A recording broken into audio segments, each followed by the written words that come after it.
Hey everybody, this is David, and today we are going to be reviewing Lord of the Rings: The Fellowship of the Ring. First of all, let's get the big elephant out of the room.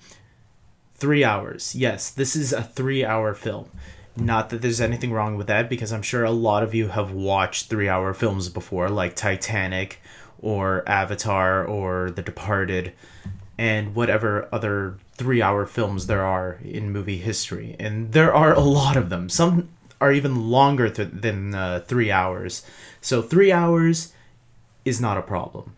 Does it use the 3 hours wisely throughout this film? Yeah, I'd say pretty much so. So, with that out of the way, let's get into some of the other things that I liked or disliked about this film. The characters and the cast in this movie are really great. I really enjoy a great majority of these characters, and the cast, the cast is perfect. There's nothing wrong with any of the cast members in this movie. Not even Orlando Bloom, who's like, this was his first movie. So for a first timer, he actually does a pretty good job. And the rest of the cast, perfect. I mean, there are a couple of standouts, like I'm going to mention Ian McKellen as Gandalf, Viggo Mortensen as Aragorn, and Sean Bean as Boromir. Obviously, these three to me are the best characters and actors in the film. They all do a great job, Elijah Wood, etc.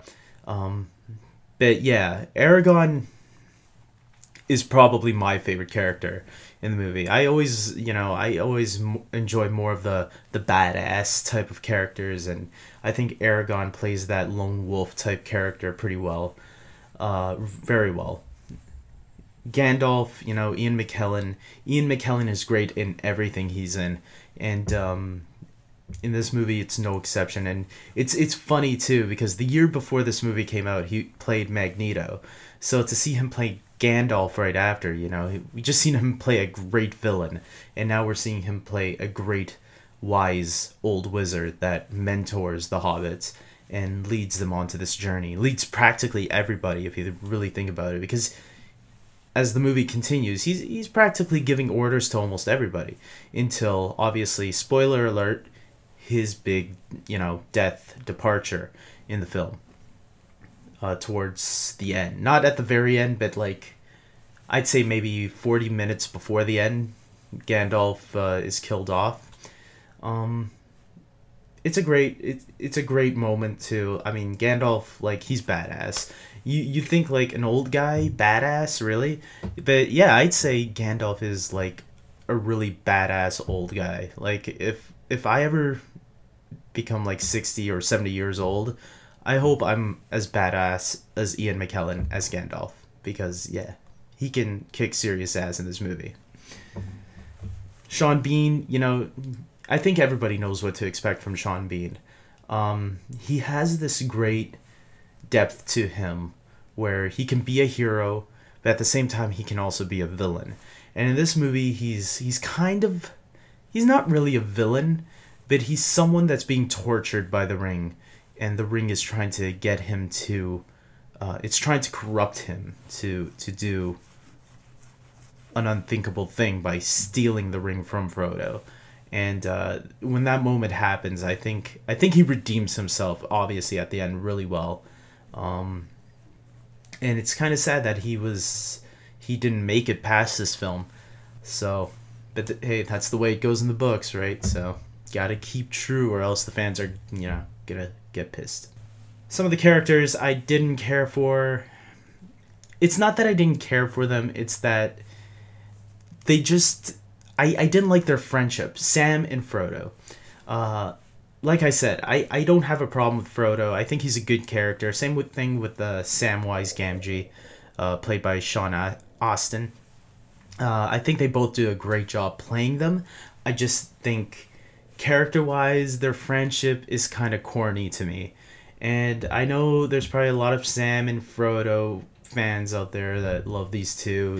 There probably even are Frodo and Sam shippers out there that ship these two characters. But for me personally, I think their chemistry is so corny, and I don't I wish it wasn't that sappy and stuff. Like, when Sam at the end of the movie goes into the river to chase after Frodo when Frodo's starting to leave them all, it's sappy to me. I don't like it. I don't care. Like, let's get back to the other characters. They're more fun. But other than that, I mean, they're good characters, and I get it. I get what they're trying to do with this film, trying to do with their friendship. I get that it's part of the books, and they have to show how strong their bond is. To me, it's sappy and corny. But that's just me. The story in this movie is great. The score in this movie, composed by Howard Shore, is great. There's not really much negative things I can say about the movie, except like what I said early on, is that it drags a bit here and there, and it's because of the 3-hour time limit.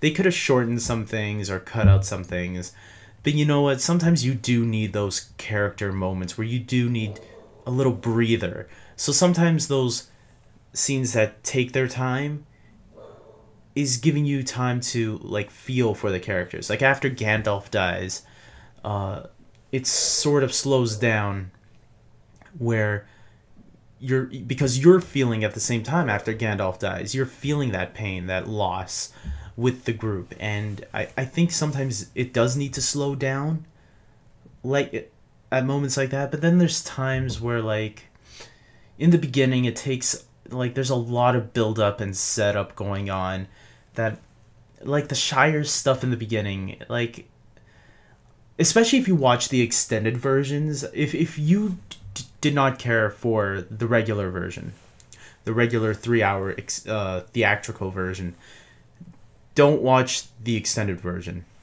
Although if you're a nerd like me and you do love these movies, you will want to see some of those extra scenes, because there are some great extra moments in the extended versions. But if you aren't happy with the theatrical version, then I wouldn't recommend the extended version. But I mean, you gotta love this movie. This movie's awesome. So check out the extended version too if you do like it.